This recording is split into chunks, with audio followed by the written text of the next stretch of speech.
Pak. Pak, Ya, kalau pangapunten ya Pak, karena tersalah ya. sami-sami Pak. Udah juga pangapunten ya Pak. Cerita Aap selamatkan anak teriak ayah usai kecelakaan moge bos rokok merangkak dengan kaki patah. Aap Abdullah, pengendara Jupiter MX masih terbayang bagaimana mencekamnya tragedi ia bersama putranya saat terlibat kecelakaan dengan motor gede Harley Davidson di Jalan Wates Purworejo tepatnya di wilayah Palihan Temon Kulon Progo daerah istimewa Yogyakarta, Minggu sore, 1 Maret 2026. Adapun moge itu dikendarai oleh pengusaha rokok merek HS, sekaligus CEO Surya Group Holding Company, Muhammad Suryo, hingga menewaskan istrinya, Anis Syarifah. Insiden terjadi saat ia dan anaknya hendak menyeberang jalan menuju arah Pripih mencari takjil sekitar pukul 16.30 waktu Indonesia Barat. Sebelum menyeberang, ia sempat melihat mobil dari arah timur namun posisinya masih terhitung jauh. Secara tidak terduga, sebuah moge melaju kencang dari arah timur muncul dari balik mobil tersebut dan langsung menghantam motor yang dikendarai Aap.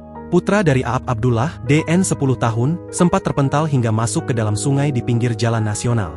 Aap menceritakan dengan suara bergetar, di tengah kepanikan, Aap hanya fokus pada teriakan kecil dari putranya memanggil ayah. Ketika itu kaki kanannya sudah patah, tulang sekitar tungkai kanan bawah dan tangan kanan sudah remuk dan terbuka, namun Aap tidak memikirkan rasa sakit. Ia memaksa merangkak di atas aspal mencari sumber suara tersebut. Yang saya ingat cuma anak saya nggak mikir kaki saya sudah patah, kata Aap di bangsal RSUD Wates, Selasa pagi, 2 Maret 2016, sebelum operasi. Diketahui, DN yang merupakan siswa sekolah sepak bola itu mengalami patah kaki kanan terbuka. Kerabat korban lainnya, Iyas, menyebutkan ayah dan anak tersebut harus menjalani tindakan operasi tulang akibat luka serius yang dialami. Pihak keluarga berharap proses pemulihan berjalan lancar, agar DN yang berposisi sebagai striker itu bisa kembali mengejar cita-citanya. Sebelum kecelakaan, DN dikenal sebagai atlet belia berprestasi yang sempat mencetak 2 gol dalam turnamen di Stadion Cangkring beberapa waktu lalu.